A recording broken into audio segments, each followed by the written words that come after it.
بسم اللہ الرحمن الرحیم۔ السلام علیکم۔ کیا قیامت سے پہلے یہودیوں اور مسلمانوں کے درمیان کوئی جنگ ہوگی؟ چلیے حدیث سے جواب دیتے ہیں۔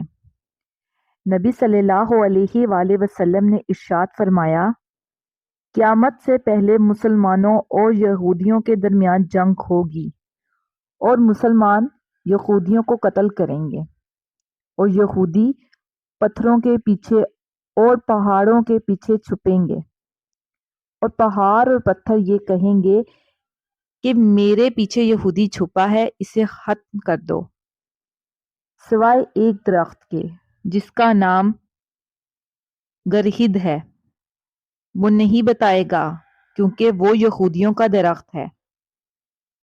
حدیث کے مطابق قیامت سے پہلے مسلمانوں اور یہودیوں کے درمیان ایک بہت بڑی جنگ ہوگی اور مسلمان اس جنگ میں جیت جائیں گے اور یہودی بری طرح ہار جائیں گے۔